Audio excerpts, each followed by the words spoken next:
8. The Decrees of God. June the 29th, 1954. Good morning, friends. This morning, I'd like to talk about the decrees of God. What are they? When we say that God decrees something, what do we mean? The Shorter Catechism answers it like this. Answer 7. The decrees of God are His eternal purpose according to the counsel of His will, whereby, for His own glory, He hath foreordained whatsoever comes to pass. At first glance, this seems to be something very remote from our lives, but it actually has a meaning and application which reaches down into every fibre and nerve of your life and mine. Simply stated, it tells us this, that the Lord is God, that God rules over all things and not chance. You and I sit down frequently and try to plan our lives.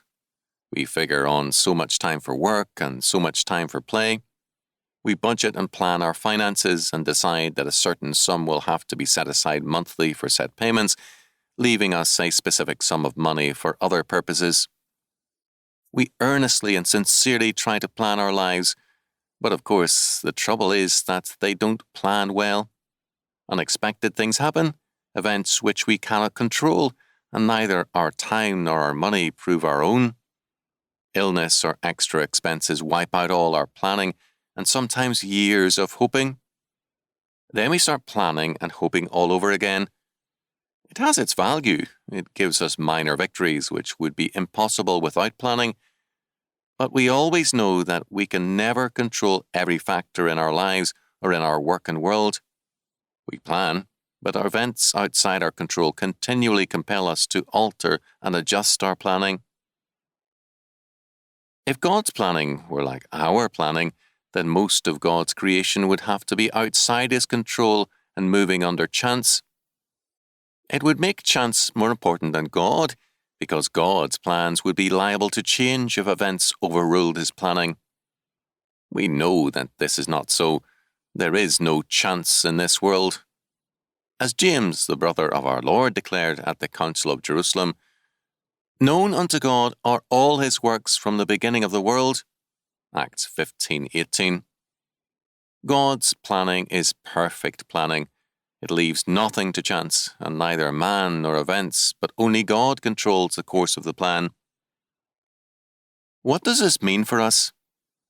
It raises, of course, some questions about how to reconcile God's decree and human freedom and responsibility. Such questions we cannot answer. We do not have the mind to grasp all their implications, but this one thing we know, that to believe in a God who is in full control gives meaning to every moment and every act in our lives. Nothing that happens to us is senseless or meaningless. The world is not out of hand, or God out of the driver's seat. He is in full and absolute control. This means that there is a purpose to all things which faith and patience can discern and trust in. If every one of us suffers things and undergoes trials and tribulations which sorely try our spirits, make life senseless and cruel if we could believe no more than that these things were meaningless and chance acts. But if we can believe, as we are asked by Scripture to believe, that all these things are a part of God's decree and have a meaning in terms of Him, then we know that nothing is senseless or wasted in our lives or in all creation. Then we know that there is an eternal purpose in and behind all things, and our strength is in trusting in God and His workings.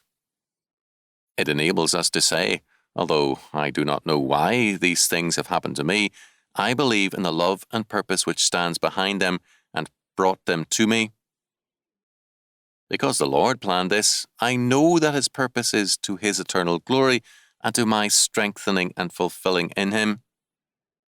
With Paul, we can say, "We know that all things work together for good to them that love God, to them who are the called according to His purpose." Romans 8:28.